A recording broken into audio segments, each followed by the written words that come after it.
ఆంధ్రప్రదేశ్కి రావాల్సిన నిధులు కానీ ప్రాజెక్ట్స్ కానీ ఆయన విజన్ చాలా అద్భుతంగా అనిపించింది నాకు. ఇలాంటి వ్యక్తి బలంగా ఇంకొకసారి జనసేన తరపు నుంచి పార్లమెంట్కి అడుగు పెట్టాలని నేను కూడా అందరిలాగా అనుకుంటా ఉన్నాను.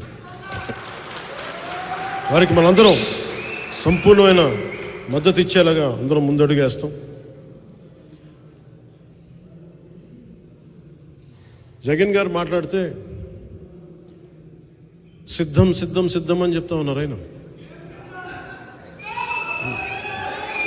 ఇది నేను మొన్న రెండు సందర్భాలు చెప్పి ముగిస్తాను.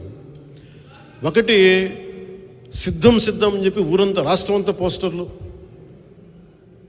దేనికి సిద్ధం? సిపిఎస్ దేనికి? ఇందాక బాలశౌరి గారు మాట్లాడుతూ ఉంటే నేను అబద్ధమే చెప్పనన్నారు ఆయన.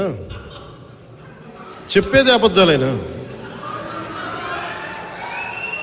అంటే నేను రాగానే సిపిఎస్ రద్దు చేస్తానని చెప్పాడు. అలాగే టీచర్ల పోస్టుల దగ్గర నుంచి డిఎస్సి అన్ని నోటిఫికేషన్స్ ఇస్తానని చెప్పారు, అది చేయలే. అలాగే మద్యపానాన్ని నిషేధిస్తామని చెప్పారు ఆయన. అవన్నీ మర్చిపోయాను కన్వీనియంట్కి. ఇలా చెప్పుకుంటూ వెళ్తే అంతు లేదు అబద్ధాల లిస్టుకి.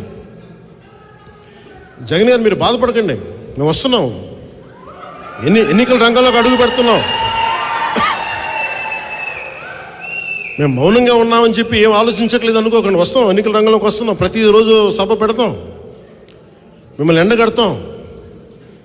మాటకి మాట కాదు, బాకిస్తాం మాటలతోటి. మాటలు కత్తుల్లా వస్తాయి, మీకు ఇబ్బంది పెడతాయి. భయపడకండి మీరు లక్షల మందితో సభలు పెట్టుకోండి. స్కూల్ పిల్లలకి ఇంటర్మీడియట్ ఎగ్జామ్స్ రద్దు చేసి మరి మీరు సభలు నడుపుకోండి. అన్నిటికీ బదులు చెల్లించాల్సిన సమయం వస్తుంది. ప్రతిదీ నేను చాలా అత్యంత అరుదుగా కానీ నిర్ణయించుకోండి. ఒక నిర్ణయం తీసుకునేటప్పుడు చావో రేవోనో పెట్టి నిర్ణయం తీసుకుంటాను. 2014లో పార్టీ పెట్టేటప్పుడు ఈరోజు ఉంటే ఉంటాం, పోతే పోతాం, కానీ ఒక సత్యాన్ని ఆవిష్కరింపజేసి చచ్చిపోవాలని నిర్ణయించుకున్నాను.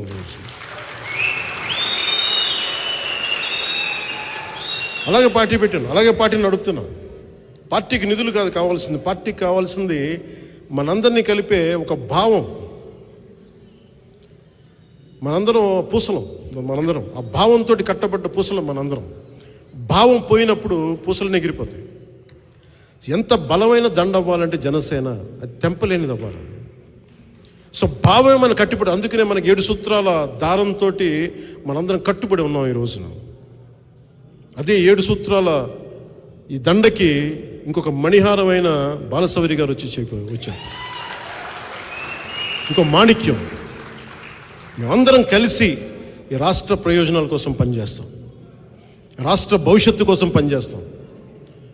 నేను ఎప్పుడు కూడా వచ్చే ఎన్నికల గురించి ఎప్పుడు వచ్చే తరాల కోసం ఆలోచిస్తాను.